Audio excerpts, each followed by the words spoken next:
ကျွန်တော်တို့ Adobe Pagemaker 7.0 software လေးကိုစပြီးတော့ install လုပ်ကြည့်အောင်เนาะကျွန်တော်တို့သူ့ရဲ့ folder Adobe Pagemaker 7.0 ဆိုတဲ့ folder ကိုတစ်ချက်နှိပ်ပါမယ်နှိပ်ပြီးတော့ကျွန်တော်တို့ဒီ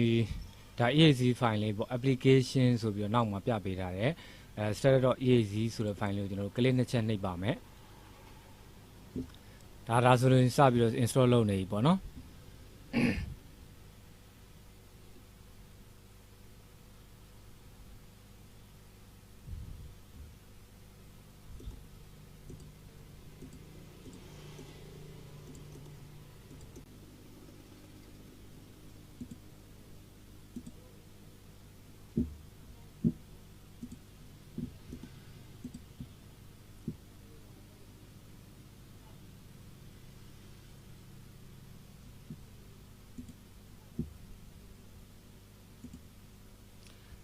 ဒါဆိုလို့ရှိရင်ကျွန်တော်တို့ဒီပြီးသွားလို့ရှိရင်ကျွန်တော်တို့ nate ကိုဆက်နေမယ်ပေါ့နော်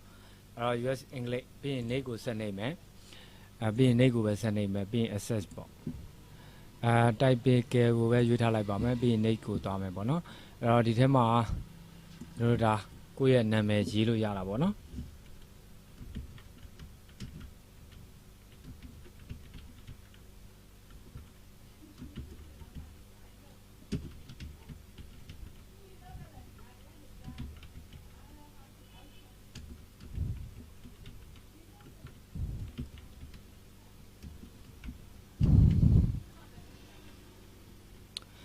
အဲ့တော့ဒီမှာလက်ရှိ serial number ဆိုပြီးတော့သူကပြပေးထားတယ်အဲ့တော့ serial number ဆိုတဲ့ဟာလေးကိုကျွန်တော်တို့ကဘာလုပ်ပေးမလဲဆိုလို့ရှိရင်လက်ရှိသူ့ရဲ့ file ထဲမှာ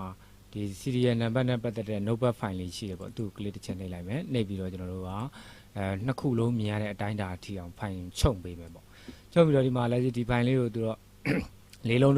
တွဲလာလိုက်မယ် copy ဆိုပြီးတော့ကူးလိုက်မယ်ပြီးရင် right click နဲ့ page ကိုနှိပ်လိုက်မယ်เนาะcontrol C keyboard ကနေပြီးတော့ control C control V ကိုနှိပ်ပြီးတော့ page ချရင်လည်းရပါတယ်เนาะ control V control C control V ပေါ့เนาะ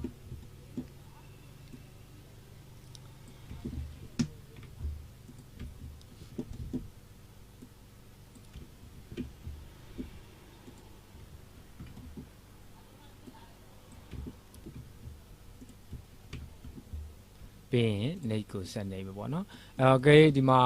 serial number တွေတစ်လုံးလုံးမှားနေတယ်ဆိုလို့ရှိရင် error ပေါက်ပဲကြာလာမှာပေါ့ဒီ yes no ဆိုတဲ့ဟာတော့ကြာလာမှာမဟုတ်ဘူးပေါ့နော်ပြီးရင် yes ကိုနှိပ်မယ်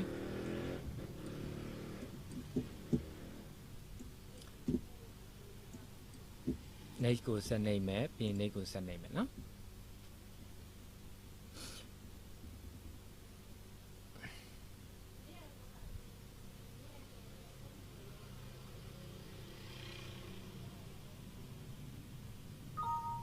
ပြီးရင်နှိပ်လိုက်မယ်ပြီးရင် finish ပေါ့ဒါလေးလည်းပိတ်ပေးလိုက်မယ်နော်အဲ့တော့ဒီမှာ Adobe Pagemaker 7.0 software တကယ်ရောက်လားမရောက်ဘူးလားလို့သိချင် step button အဲ့တော့ step button နဲ့ကိုသွားပြီးတော့ဘယ်လိုသွားမလဲဆိုလို့ရှိရင်သူ့ရဲ့လက်ရှိ all program နဲ့ကိုသွားပြီးတော့ Adobe ဆိုပြီးတော့เนาะဒါ Adobe Pagemaker 7.0 ပေါ့အဲ့တော့ဒီမှာဒီ software လေးကိုစပြီးတော့ဒါဝင်မယ်ဆိုရင်ဒါဒီလိုအဆင့်ဆင့်ဝင်ပေးနေရတာပေါ့နော်အဆင့်ဆင့်ဝင်ပေးနေရတယ် step all program ဆိုပြီးတော့